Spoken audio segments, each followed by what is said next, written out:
Hello and welcome to the next 100 Days podcast. My name is Graham Arrowsmith. And my name's Kevin Appleby. You know, Graham, I get fascinated by the way the workforce has gone global these days. And I've just stepped off a cruise ship for 2 weeks. And that cruise ship, though we were sailing in northern Norway in the Arctic Circle, was kept afloat by workers from the Philippines and other such places. Now, our guest today is also helping companies employ people from mainly the Philippines. So I think it's a model that we probably need to hear a lot more about. Yeah, we do. And I'm really looking forward to this episode. And we want to welcome Sophie Dearden. Now, Sophie, welcome to the next 100 Days podcast. Well, hi both. Thank you so much for having me. And I'm excited to chat to you and see what information I can share. Well, she's just back from the bar. She's just told us she just enjoys an afternoon cocktail. But it's probably not. Actually, what time is it? It'll be quite late now, won't it, where you are? No, I'm in Birmingham. Oh, love it. Right, okay. I love it. Right, okay. Well, so much for research. Yes, right. Well, it's a bit later in Birmingham because they all speak a bit weird over there anyway, don't they? But everyone in Birmingham's drinking by 1 o'clock. Yeah. Yeah. Well, it's 3 o'clock. It's definitely time for a drink. So anyway, Sophie, you have a business called Resources Worldwide. What's it all about?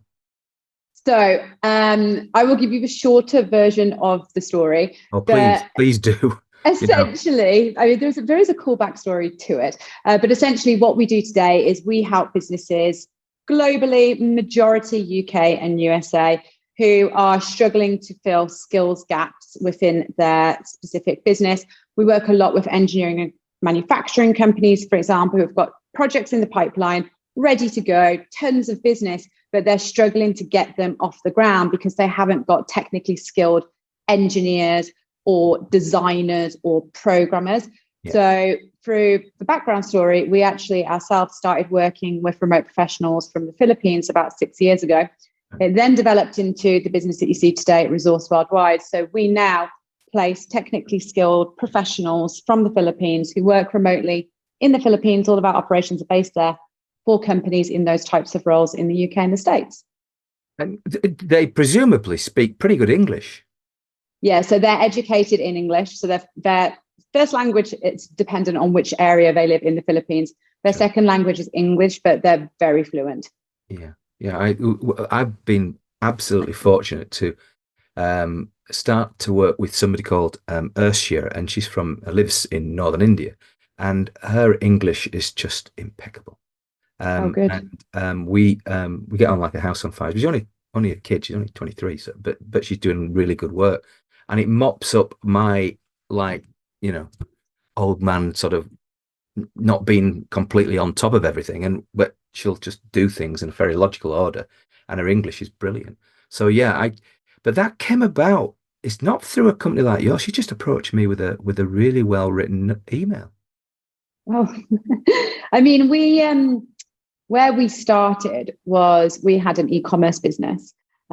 So I had worked in corporate, and when I had my first child 6 years ago with my husband, I decided on maternity leave, I didn't want to go back and work for someone else. I wanted to set up a business. No idea what I wanted to set up. Yeah. Kind of did a bit of research, fell into buying and selling on Amazon. Okay. Very quickly, that business grew. Yeah. We needed some support, administrative based, very simple, data entry, research. Yeah. So I looked at hiring a virtual assistant from the Philippines. And over about a 6-month period, I had every horror story that you could imagine. Everything everyone says to you as to why you shouldn't do it, we experienced. But I'm persistent, to say the least. And I was determined to make it work. And eventually, I've figured out how to hire from the Philippines whilst being in the UK, and to hire someone of a really great quality, great attitude, loyalty, dedication. That person, Rena, is still with us. She's actually our operations director of Resource Worldwide in the Philippines now. Wow. But from working with her, we hired a couple of more virtual assistants. The Amazon business really grew. And people within the mastermind that we were on said, how are you growing your business so quickly? I said, because of these amazing virtual assistants in the Philippines. They said, we've tried to hire them. We've had this problem, all the same problems you always hear of. And I said, well, you just have to keep at it. Good luck. And then someone in the mastermind said, will you hire someone for me? And I said, no, I've got a newborn baby, a business, a team of 6 people I'm managing. He said, I'll pay you. And I went, okay, yeah, I can find time. And that's literally how Resource Worldwide started. I love that. But the thing that I'm interested in is what you just said, that you had a number of problems that you had to overcome, things that you almost assume that we understood.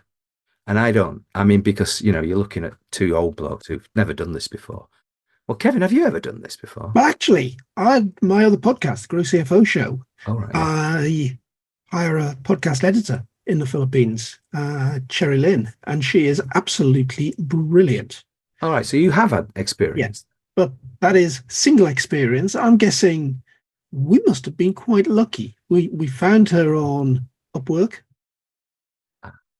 went through a very simple selection process, and just started work. Right. But again, I'd be interested in knowing more about those problems, because I wouldn't really, even though I've hired somebody, I wouldn't really know what to be watching out for. So the biggest, I don't want to scaremonger you now, the biggest problem when people are hiring a virtual assistant, because we're high remote professionals, so there's a difference now, as in our whole system's very different, and it's rooted much more in career professionals, sort of technically skilled experts, essentially. So there's even more we have to go through to make sure that they're a good fit. But with virtual assistants, all of the challenges I had when I first started hiring are things you've already bypassed because you've hired her successfully. So just the massive amount of applications that we got, routing our way through all of the the applications, which took hours and hours and hours, then going through the interview process, finding someone that you think, oh, this person's going to be great, and then they just don't show up, or they do show up and suddenly their ability to speak English seems to have dropped significantly. And now you're wondering, was someone else doing the application, or is someone else actually doing the work? Not really having any kind of control over that. The quality of work, time zones. I remember on one occasion, I really needed some work to be completed. And this person sent me a message and said, sorry, I'm not going to complete the work today because I'd like to spend the day outside. So just a total lack of dedication to getting the work done. But that was also part of my learning process of learning what to be looking out for when hiring, some of the things that I could have pushed on a little bit more when hiring to eliminate those types of things. So we've heard some of the problems. What if I was just about to get another employee, and I said, Sophie, help us here.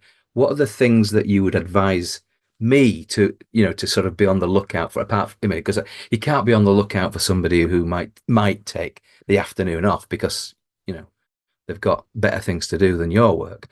So what is it that how would you structure our response to the recruitment process? So it helps a lot for us because our guys are on the ground in the Philippines. So they're able to really recruit in a kind of challenge. They're able to challenge the people that they're interviewing. We do psychometric testings. We do police background checks. We do checks on the bank accounts to make sure that there's absolutely no risk that somebody else is being paid from a UK company as opposed to the person that's actually working. One of my clients did mention this, that HMRC are getting really switched on to that now. So that would be a big tip for anyone that does this directly themselves. Ensure that the person you're paying, their bank account name matches the name on their passport, and just get a copy of those 2 documents. If ever HMRC then did ask to see them, you will have them. So what's the trick there? Forgive me for trying to catch up a little bit. What you're saying is that somebody from the UK will via the money back from who you're paying it to. So I'm not quite following the point. So there's an issue where people from the Philippines are doing, the person that you've hired to do the work isn't actually the person whose bank account you're paying, but people aren't checking the bank account is matching the passport of the person that they're paying. So money is just being sent to a bank account in the Philippines, and there's no explanation as to why it's been sent there. So who is doing the work then under that circumstance? It could be a cousin, could be a third party. Right. Okay. Oh, sounds really dodgy, doesn't it? Yeah. But if the work's really good, then no, I suppose you can't do that. But And it's something, again, it's something that it's on levels, isn't it? It depends on what you want to be done. If you just want work that you can send, get it done, get it back, it's done to the standard, then I can't really see why there's concerns around it. And lots of people use Upwork and they get fantastic results. Like for anyone that hasn't tried to work with a virtual assistant from the Philippines, I strongly advise trying it. If you're a solopreneur, for example, it's a great way to get work done without having to hire someone and take on all the risk and the overheads of hiring someone. Absolutely. I mean, you obviously have got all this experience now, and from that kind of mastermind where somebody's offering you money. I mean, was it a huge amount of money? Was it an obscene amount of money, or was it just 300? It was 300 quid. Oh, right. Okay. Well, so we know how much we can buy you for. So basically, that's all right. Times have changed. Right. I just had a baby. I was on maternity leave. That's like half of the statutory maternity pay for a month. That was a lot of money. Yeah, of course it was. No, no. Kevin would do it for half the price, wouldn't you, Kevin? Oh, probably, yes. Yeah. As long as there's a go on. You've got an established business. You get an offer coming along to recruit somebody for £300. How then did that turn into the main business that you're operating? That's like a big pivot. Tell us what there. So that's a great question. So my son was born in 2018. So we built the Amazon business up. And then as we went into 2020 and obviously the lockdowns, we pivoted the Amazon model slightly from just buying and selling, because you haven't got that much control over that, because it's Amazon's beast. Amazon can make the decisions and change the playing field at any time. And we'd suffered a couple of their decision changes that have been overnight, but impacted our business. So we were looking for ways to move outside of that. And we started to make gift boxes, and we created our own website and our own social media. And we had some influencers representing these gift boxes. And it was in lockdown. So those gift boxes sold really, really well. We sold some of them through Amazon as well, but we've started to move away from the Amazon model and try to go independently down e-commerce. During that time, I was still getting a ton of referrals to people that were starting to use our service. By this point, we'd gone up to, I think, £700 for a one-off placement. And people were using that service and then telling other people and then telling other people. And we were really solving a big problem, because a lot of people were finding the challenges that I had found, such as just time consuming in hiring, reliability, loyalty, communication, time zones, etc. So it was a fairly reasonable price point that we were at, and we got a lot of orders in from that. So I was spending a lot of my time doing that. My husband was spending his time doing the gift boxes. And I actually started working with a business mentor, guy called Nick Bradley, who also runs a podcast called Scale Up Your Business. I don't know if you're familiar with him. And he looked at our whole business model and just completely shook it up. And he was like, this is a bedroom business, essentially. There's a huge amount of opportunity. Got me to see it in a different way. And it coincided with so we changed the whole business model. We changed the way that we were approaching people. We changed our level of professionalism. We changed how seriously that we were taking it. At the same time as coming out of the lockdown, so the gift boxes dropped. The sales in the gift boxes dropped, as happened to a lot of e-commerce businesses. And then something absolutely amazing happened. We started to get referred to much bigger companies who needed much more highly skilled remote professionals. And when we started to place those, we started having an impact on the guys in the Philippines' lives. And suddenly stories were coming out of these guys. So a couple of things that we do is we pay really, really well. We pay way above average. Yeah. We give private healthcare, we give gym memberships, we give coffee shop discounts. So we do a lot to get the best candidates and retain them. Yeah. But then the stories started coming out from the guys in the Philippines of people that were able to buy houses, were able to buy vehicles, were able to go on holidays, were able to get married because of working through Resource Worldwide. So it shifted the purpose and the drive behind Resource Worldwide, stopped being about a couple of £100 here and there and supporting me on maternity leave and not going back to work. And it became hugely rooted in, oh my God, we've got an opportunity to change the lives of the people that we place in the Philippines. And then what impact can we have on the businesses in the UK and the States that are filling these gaps now. So the drive has gone up by about 1,000,000,000,000% from where we started. Now we've started to see, and I know sometimes you're meant to start a business with purpose and, like have a mission and a vision. We didn't. We just landed into it, and now this amazing vision and mission and purpose has come from it. Wow. I'm in awe. I mean, you're really well driven. You're useless at maths. 1,000,000,000,000%. You sound like Gareth Southgate trying to explain away his rubbish English team. But no, seriously, I really impressed that the fact that you've built this business and really quickly as well. But you also pivoted. You listened to other people, and then you've won from that. What I really love about what you're doing is that you're creating life-changing events for people in another area where it's a bit hard to have those sort of things. So you're paying, what would you say, twice as much as the average, or is it 10% more? In some cases, even more than that. Really? Right. Yeah, so some of our guys get paid more than surgeons in the Philippines now, which is like the highest paid profession. But where this balance is so, I mean, English also not, no fancy words here. But where this balance is, since having 2 babies, I used to use fancy words before the babies, now I don't. But the way it works so well together is we can pay really well. The companies that are paying us are still paying less than they would be paying someone in the UK. So they're really happy with the standard that they're getting, the person that they're getting. I've had many people say to me, even in the last 6 months, we've found that the person or the people you've supplied to us are better than people we've had working for us in the UK. They're just so dedicated, they're so skilled, they're so committed. So the company is getting a better deal, because the other problem with the market at the moment with these, let's say in engineering, where there's huge demand for skills because everyone kind of stopped taking engineering 20 years ago at school, or the apprenticeships stopped and trades got looked down on.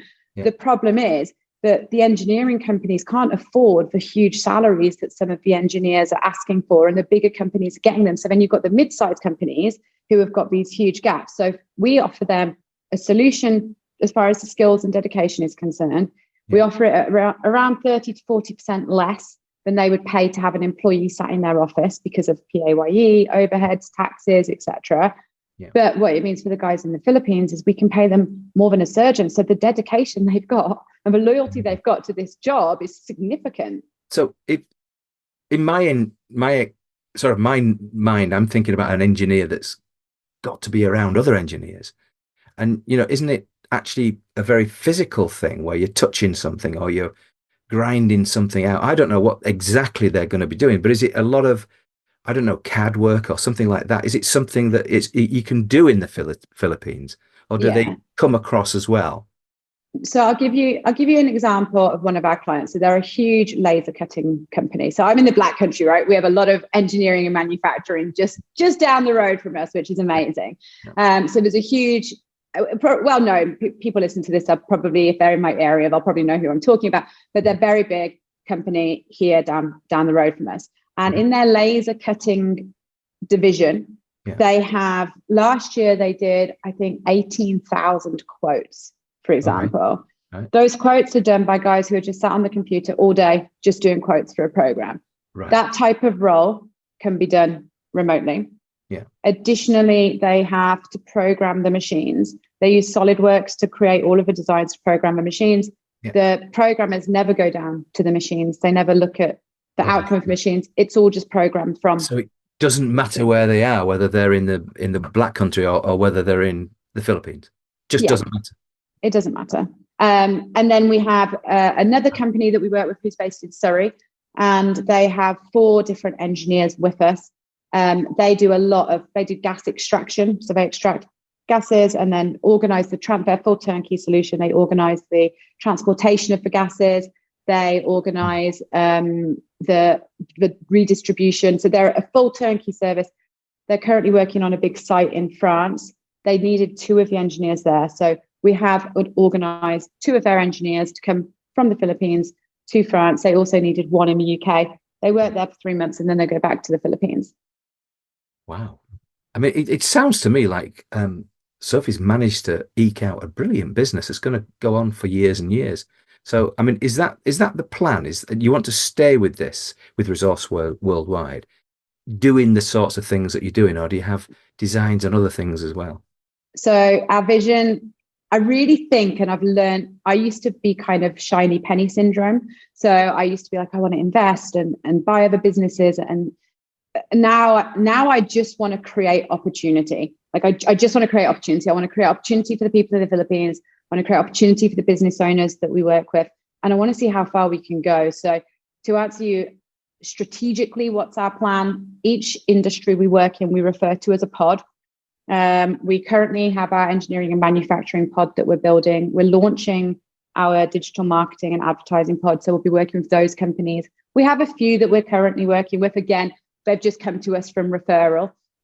So we placed, even just last week, we placed 2 full stack developers in digital marketing agencies. Okay. But we're going to be actively building that pod in July. And then we're going to be building a tech pod out from September. By the end of next year, we plan to have gone into 10 industries, be building each of those pods, and then just continuously solving that problem and answering that question of how can we create more opportunity for people to work remotely, to level the playing field out and to bring just more balance around.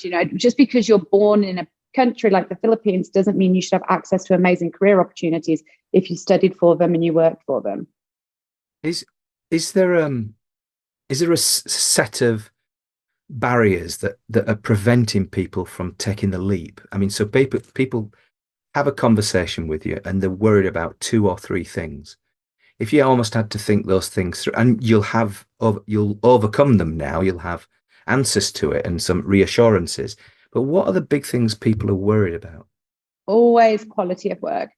How do I know they're going to be working the hours that they are going to be working? How do I know that quality of work is going to be of the standard that it needs to be? So that's always one of the top questions. Yeah. Second question is culturally, how they're going to fit culturally. Like, yes, communication, of course, but more so than that, like, how are they going to fit in with the rest of the team? How's their personality going to fit?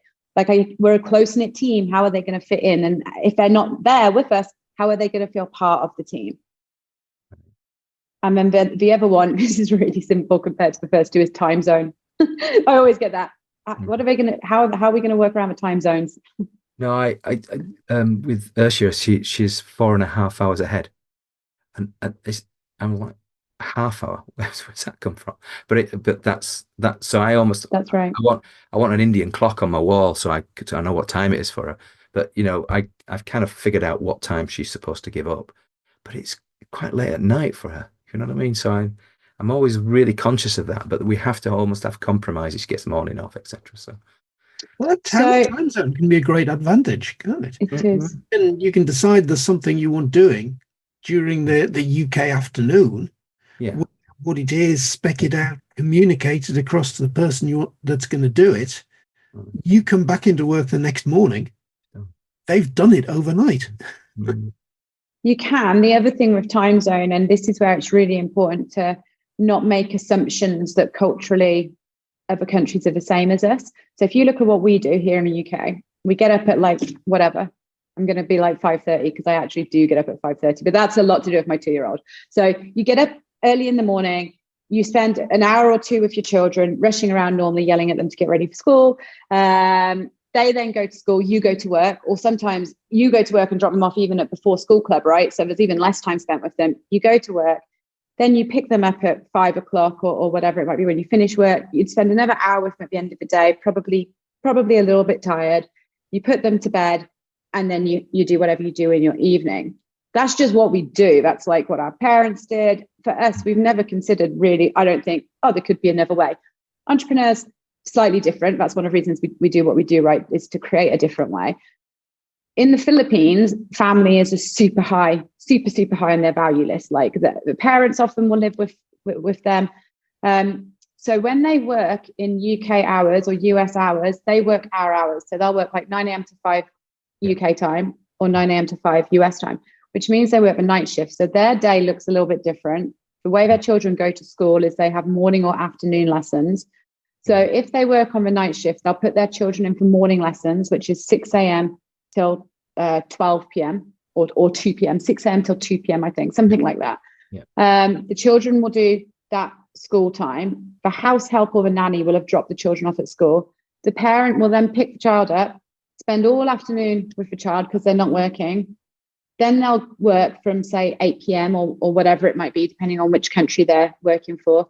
They'll work until their 8 hours is done. Then they'll go to bed whilst the nanny takes the children to school. Then they'll be up to take the children to spend 4 or 5 hours with them in the afternoon of quality time. So they do work in our time zone, but it's because they're choosing to, because it gives them more family time and it gives them more balance.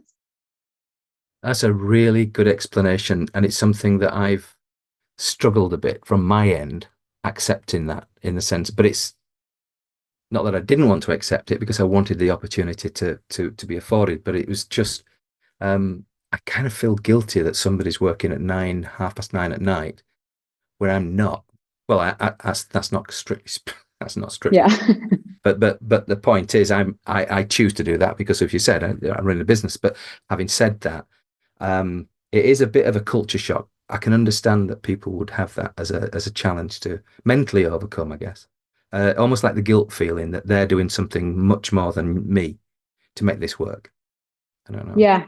Yeah. I think that's why it's really important when you are working with people from other countries to never be afraid of having those honest conversations, and you can even say, I feel really guilty that you're working at nighttime, to get into the crux of. So the reason that we have these types of conversations, our business model, we no longer charge an upfront fee. So our fee is included in the hourly rate. Mm-hmm. So our business model and it working and us being able to get paid, number one, and for us to be able to do what we promised the guys in the Philippines we're going to be able to do, which is provide them life-changing career opportunities, relies on us having amazing retention. So that's why we do all the psychometric testing, because we have to match. We match on skills, experience, but also we match on psychology. All our recruiters are psychologists, for example. They all have a minimum of a psychology degree. Right. So if I've got a client who's got an engineer and I've promised this engineer life-changing opportunities, but it's going to mean you have to work at night, at some point I'm going to lose that person, because if working at night is a problem for them, do you see what I mean? So like, it's really important that we understand that they're working in the time that they want to work in, that's beneficial to them and their family, and that they're going to be happy to do that for the next 5, 10, 15, 20 years. So I do feel like there's a motivation for me to get to the crux of understanding how it's best that they work and how culturally best they work, because we don't want to risk losing them. I think it's all fine. I mean, we put too much emphasis, I think, around a 9-to-5 day. And really, as long as the work gets done, does it matter what time of day it gets done at? It really doesn't. No, I would say that in this. You're right, Kevin. But the point I was trying to make was this sort of almost guilt that you've got that somebody else is choosing a different lifestyle or work style than you, and they're fitting in with your work style. But then again, I'm providing the opportunity, and I think there's a trade-off there, and but it's still not. It's just still not a straight line to, that's fine, that's what'll happen. You still have to get your head around the fact that somebody's choosing to be like that, cheerfully choosing to be like that. But anyway, I mean, if we move on to other things, because to be honest with you, you've obviously got this business, Sophie, and you got children. You've done extremely well over a because you're still young, a relatively short period of time. One of the things that you mentioned earlier, which I found fascinating, was mastermind. How important are they to you? Masterminds, coaches, mentors. That, I mean, we've been through these. I have really mixed experiences with it, and honestly, I can say, like, I've gained value from each one that I've done, for sure, 100%. Have I gained the amount of value financially I've invested in some of them? The problem, I think, is that it's unregulated, isn't it? Coaching industry is unregulated. So you can see someone on social media, and you can think, oh, this person looks amazing. And if someone else has like recommended you to them, I'm quite impulsive as well. So yeah, I've spent a lot of money on masterminds, coaching and mentoring. I've taken something from each of them, definitely. I currently am a member of something called TAB. I don't know if you've heard of that, the Alternative Board. Oh, Yes. right. Yeah. Yeah. Yeah. Amazing. So a couple of my clients who are really good clients, obviously I got referred on from one client to another, to another, to another. And I was like, how do you all know each other? Because really they're like my ideal type of clients. Oh, we're part of the Alternative Board. So I looked into it, and it's the lowest amount that we've invested in coaching and mentoring ever. And the value I'm getting from it is unbelievable. Now, I know it is a little bit dependent on who the coach is, and we're very lucky with the coach that we've got in our area. So I think it's something you should do. I think like with anything, if you're going to be a sports person, I mean, I have a life coach as well, and a training coach, and the training coach does all the nutrition and all of that as well. And I just think it's super important. I'm constantly striving to be 1% better and find the best version of myself, and then make that version a little bit better. And I have like this curiosity really around what we're capable of if we really get focused in and look after ourselves as well as we possibly can. And I wouldn't be able to do that without my coaches. So I think coaches are really important. I think it's okay if you make the mistake in finding the coach. Don't give up on it. Just try again. I have a Sophie in my life. She's the most beautiful daughter anybody could want. Oh, And good. when she was really young, she wanted to be a lawyer. I mean, 9 years young. Something to do with animals and being treated badly or something. It might have even been 8 years. She's a lawyer. And this week she was involved in a case which changed the law in this country.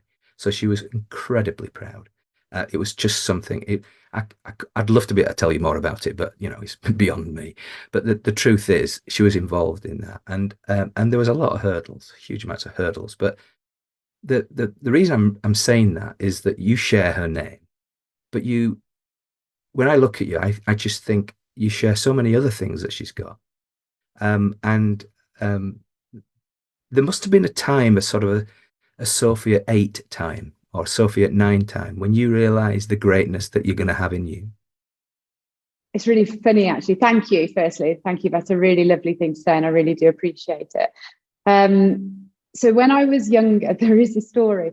When I was younger, I used to do trick-or-treating and carol singing, and my parents lived in a really nice street that they still live in. So all the neighbours knew all the kids, and I get all the kids together and I'd rally us all in, and we go knocking on the doors. And at the summer I'd do ice cream. I mean, I'd keep all of the money, and at the end of every year I'd give all of the money to my mum. I mean, like, obviously the other kids had their share, I'm talking about my share. I didn't take all the money off the other kids. And I'd give the money to my mum, and I'd get her to write a check and send it to the children in Africa. Because do you remember the adverts from like the 90s, those awful adverts of what was happening in Africa, and like the children where the fly would land on their eye? Oh, yeah. And I could never understand why, in my naivety, if there was all this money in the world, why that would be happening. Like, how, if money could fix that, how could that be happening? And I think that underlying that has always been there. And now I've got hold of an opportunity, like I say, where I can bring some balance to maybe not everyone, but at the moment, to the 75 people in the Philippines that we are helping right now, like as of today. Then those 75 people I know are having a better quality of life, having more opportunity, having better opportunities for their families, traveling, etc., because of what we're doing. And that drives me like crazy. And ultimately, we don't have an end goal, but I would like this to be accessible. I would like, if we can get this out to millions of people, then I'm going to find a way to get this out to millions of people. It's teaching, what's the saying? If you give a man a fish, you can feed himself for the day, but if you can teach him how to fish, he can eat forever. And that's kind of the ethos behind the drive of what I'm doing. I'm just I truly believe we can just bring some more balance back. I agree. I'm part of a marketing guild. It's to do with AI and so forth, but I won't bore you with that. The point is the guild has a nominated charity, and this week I've had, because it's an American thing, they don't do late night meetings, but we do. Because, so the meeting's starting, I think, about 7 o'clock tonight. But basically, one of the things that we've been doing, and I spent a couple of weekends ago, editing a video for the leader of this charity, and it's called 10 by 3. And the idea is that a bit kind of like you and your business model, they go into a country and they help people become artisans or show them how to make stuff. They make stuff and then they buy it at above market rates. But the exchange is that they then create three businesses. So that might mean buying a cow or doing other things that actually can create some generational wealth for the people. I mean, these are incredibly poor people, but they're doing this. And again, the charity is 10 by 3. And one of the things that, we're getting behind them because basically we want to help them achieve their aims. But it strikes me that what they are doing is in some way quite similar to you. Yeah. Is that in Africa? It's in different. There are African countries, but there are like Bangladesh and so non-African countries as well.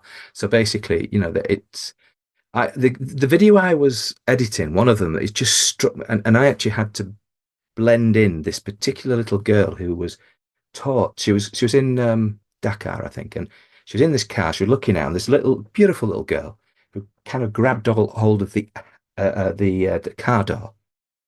And she was like begging. And apparently these girls are sort of run by the Dakar mafia, that if she doesn't beg hard enough, tonight she's not going to eat. Mm. So she's basically, and honestly, a picture of beauty, but headscarf, the whole thing. And the car's starting to pull away. And Teresa, who's the charity founder, basically is taking she could have stopped. She could have given money. But at that moment, she decided that no, her charity was not going to be doing this. Her charity was going to be focused on, it's almost like trade, not aid. And that's the thing that sort of distinguishes her. But I cut it just at the point where she was going to release the car. But she was like literally running at parallel with the car. What I'll try and do is I'll share that clip on the show notes of this podcast. But basically, I did it myself. I was looking at it, I was thinking, God, she's barely my Sophie's age at 8. She's doing this, and run by unscrupulous people. Hopefully the charity can make a difference. Yeah. And I suppose we're working with people that have already been through education, who have already been through work. A lot of the American companies and the UK companies, a lot of them have been offshoring. Sure. I use that word very loosely, but have been offshoring for a long time. So these guys they've already had opportunity, but just because they're offshoring doesn't mean that they're offshoring in a way where it gives these people opportunities. Often they do it and they pay them virtually nothing and expect them to work 80 hours a week. But it's interesting that the element that you're talking about, my husband has actually had more consideration around that. And one of the things that he would like us to do, starting locally, starting in our own community, mm-hmm. is bring a foundation into place in the next 12 to 18 months when we can, and look at upskilling people that would find themselves in homelessness, and look at them and go, okay, well, how can we educate them, or how can we give them some skills so that they are able to provide them for themselves as opposed to end up homeless. So there's that element of it as well, because sometimes we can get, you're talking about and looking at these people, what about on your doorstep? And by no way or shape am I not acknowledging that on our doorstep we have a whole load of issues, but you have to start by doing what you can do, and then you can extend it out, can't you? I guess it doesn't really matter who you're helping wherever, but if you're helping people, then you're at least contributing to something else bigger than you. And exactly. I think that was the sort of story that I took away from it. And even though it wiped out more or less a weekend, at the end of the day, I kind of look back and say I'm proud I did that. Mm. But right now, great that your husband's going to be doing that, and I really wish you all the very best there. And I think your strategy is bang on. So basically, from that point of view, the next few years is going to be massive for you. You've got lots of things going on. Yeah. What could trip you up? Well, I had a bit of a meltdown yesterday and had to phone my mentor worrying about corporation tax. Right. in case that suddenly went up. Oh, right. Well, yeah. We're I all don't taking get our involved pensions in out. politics or the news Oh, or no. anything. I really try to stay away from it all. But there's a But bit of by the time this scare. podcast is out, the world will have come Well, to an no. but or maybe So not. yeah, there's been a bit of scaremongering going on, and I have bought into a little bit of it. So I did have a minor concern about that yesterday. I don't know. It's difficult, isn't it? If I look back at all the challenges we've had in the last 4 years since starting Resource Worldwide and 6 years since leaving full-time employment and having some crazy idea that maybe there was a different way. There's no time to do that like when you've had children. Yeah. And if you were to tell me then the things that we were going to have to go through to get to this, I'd probably have just gone, no chance. I can't get through that stuff. Like, it's you grow with it sounds so cliche, but you grow with every challenge and you learn more about yourself with everything that comes your way. And you just, there's no choice but to keep moving forward, keep making fast decisions, keep moving forward, stay aligned to your vision, stay aligned to yourself and keep going. So I don't know what's going to come up. There'll be stuff that comes up that I couldn't even begin to imagine at this point will come up. But I can just make sure I keep, and my husband, who's the same way, we're very much interested in self-development, make sure we just keep on developing ourselves so as these things come up, we're as prepared as we are to overcome them and grow from them. Well, my money's on you. I think you're going to do really well. Thank you. You've been an absolutely brilliant guest on the Next 100 Days podcast. Thanks, Sophie. Thank you so much for having me. I really have enjoyed our conversations today. Thank you.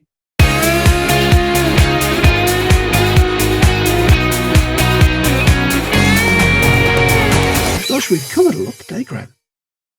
We've been talking about recruitment in the Philippines. We've learned about all of those pitfalls you can make with remote recruitment. We've learned a lot about the economy, the culture out there. Yeah. We've learned a lot about how the workplace really, really is becoming global. Yeah, it's just amazing that the work that she's doing is transformed at this particular moment in time 75 families, and in a really, really special way. And that means that those families are going to spread the love a little bit as well. Because if they've got money, their local communities are probably going to spend their money in their local communities. And it just spreads wealth a little bit, but in a way that meets the requirements of businesses over here or in America or wherever else she's sourcing for. So I think she's got a big opportunity. And we've heard of other people talking about this, haven't we? So but at the end of the day, this is really is a special part to it as well. Yeah. But I also think it's fascinating listening to the story of how Sophie discovered the opportunity in the first place, pivoted the business, grown the business, and where she plans to take it in the next few years. And I think it'd be really interesting, maybe in 12, 18 months' time, to have Sophie back and talk to her again about where the business has gone to. Well, if she's gonna end up with a 1 trillion% rise in turnover, Kevin, she might be as big as Elon Musk. I'm not very good at maths. No, 1 trillion%. I sort of struggle. Imagine that. Just go above 100. Yeah. I mean, I love that. I just love that because it comes out of enthusiasm, and it's just she's such an infectious person. But it's been a real pleasure talking to Sophie Dearden today on the Next 100 Days podcast. I've been Graham Arrowsmith. I've been Kevin Appleby. Goodbye. Goodbye.